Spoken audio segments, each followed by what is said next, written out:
Hey guys, what's up? It's me, Lego Lethuchinagan here doing a review on the brand new Lego Star Wars, the Imperial V-Wing Starfighter. This set will cost you $20 US. It comes with 139 pieces. It's set number 7915 in H's 7 through 12 and includes 2 brand new minifigures. Here's a look at the box. You know, in the corner we've got the same old Lego Star Wars logo that we've seen for the past 2 series. And it's that same size as the Battle of Naboo, which is kind of weird. I think it should have been a little bit smaller because it's a different price point. But on the back here it shows advertisements for these 3 sets. I don't have this one, but I plan to get it soon, and I've reviewed both of them. So right now I'm going to pause this a little bit, and hopefully if you click on these, you will be taken to a review. Click on the picture, you'll be taken to a review. Then it just shows some of the play features. So yeah, that's the box. And quick look at the instruction book. Not much going on, but the back here got just a couple advertisements, 48 pages of building, Ninja Go, and the Wind Kid. So let's take a look at the 2 minifigures that you get with this set. Okay guys, so here are the 2 minifigures you get with this set. First off, you get the brand new Imperial Pilot. A very cool minifigure. I do like this helmet a lot. It's a very nice helmet. It's not a new sculpt, but it's my first helmet like this that I've ever had. It looks kind of like a shadow version of the pilot you get in Emperor Palpatine's shuttle, and it just comes with the General Blaster, so that's pretty cool. And then you got the brand new R2-Q2, which is like a silver gunmetal-ish looking astromech droid. Very cool, just, you know, your similar astromech droid for a comparison. Here's the R2-D2 you get in Anakin's Starfighter. You know, very simple. But the one problem I have, at least mine, I doubt you can see that because it won't focus, but I do have a big paint smudge on mine. I'm just assuming that's mine. If yours has a paint smudge, just tell me, but I don't think that that's a general problem. But those are the 2 minifigures you get with. You guys ready for a semi-rant? Oh, here you go, I guess. Here's the Imperial V-Wing Starfighter. This would have been a great set if it was a Republic V-Wing Starfighter. You would have gotten a clone pilot and an astromech droid, and it would be useful for your clone armies. But this is not useful for any armies. I mean, if you're just trying to collect a bunch of Imperial stuff, it's cool. It will go well with your TIE fighters from the color scheme. But really, it's not very useful, and I don't think they did a really good job on this set. And I have quite a few problems that I can point out to you in this review. But here's the actual Starfighter, so let's look at it. Now, it's not all bad. It's actually a very nice size, which is really good. It's much bigger, actually, than the droid carrier that you get with the Battle of Naboo. You got a sticker here, some really nice pieces going on in this set. I really like some of these pieces. The bottom looks okay, but they use brown pieces that are pretty still visible from the bottom, even though they are covered up technically. They're still visible. Now, the cockpit piece is one piece that I was really looking forward to, but I'm honestly really disappointed in it. It looks good. I will admit it does look good, and it'd be really good for like a bigger scale Jedi Starfighter. But the one huge problem I have with this cockpit piece is that it's 3, like in length, it's like 3 studs tall. Which, I mean, or 2, or, yeah, it's only 2 studs tall, or like, you know, I don't know if that makes sense, but like, you know, 2 bricks is the same length as this cockpit, and that annoys me. If it just seems kind of thin. I mean, if it was just like, you know, 1 stud longer, I think it'd be a much better cockpit piece. But it's still nice, and I like that it clips on right here using some of these cool new pieces. And yeah, but the cockpit is really boring inside. There are absolutely no controls, which is retarded. Why wouldn't you put controls? I don't know. And you can fit the pilot in there.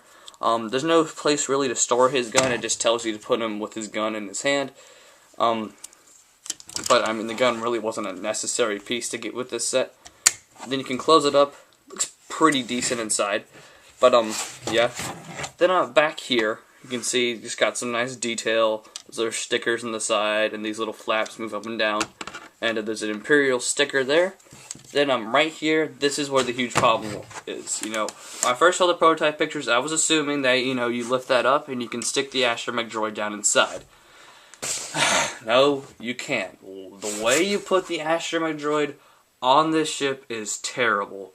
You take him, you pop off his head, and you stick it on there. Then you kind of put these flaps in, and there, the astromech droid's on the ship. You just have a random body sitting here for no reason. I mean, I really like that they included the astromech droid figure. Because the original V-Wing set that came out like 5 years ago, they just had the head with a cool astromech droid looking head. It's just there was no figure, and you know, we couldn't really use a body because it didn't really match. But I mean, that's just so lame. I mean, they could have easily made it so you can put him inside. I mean, just take off a couple pieces. I mean, I might modify it actually to do that, but I don't like to modify my sets. But this set does need some very serious modifications. Then the wings thingies, they look nice. I mean, you got some stickers on the side. The back has some nice translucent lime green engines. And there's a nice little translucent brick on the bottom. But this also leads to more problems because, I mean, you just kind of hit it and it kind of wobbles. There's not enough support. What they should have done is take some of these and just put like one there and take that off. And put one here.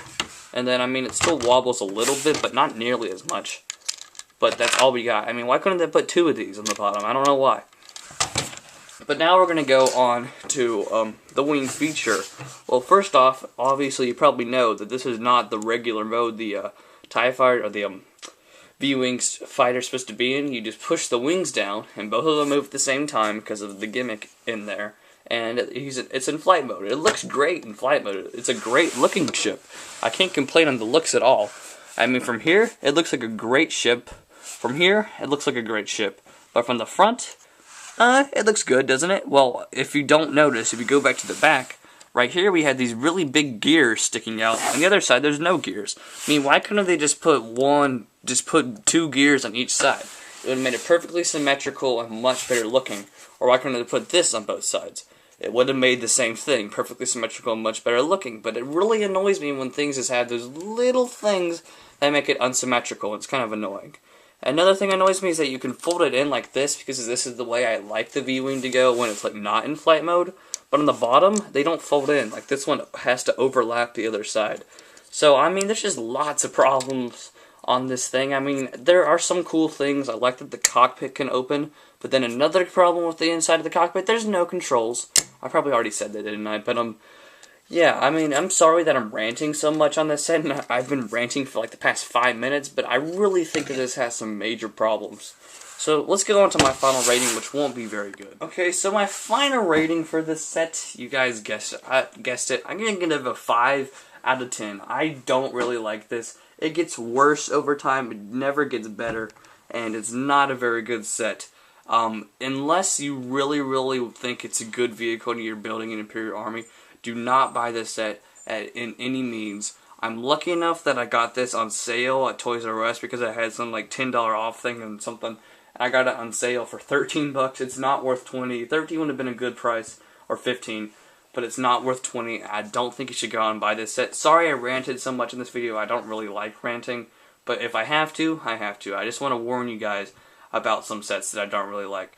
But this is still a decent ship, and it's not that bad, and it looks good, and it's good for Imperial Army. It has some cool figures, but there are quite a few major problems.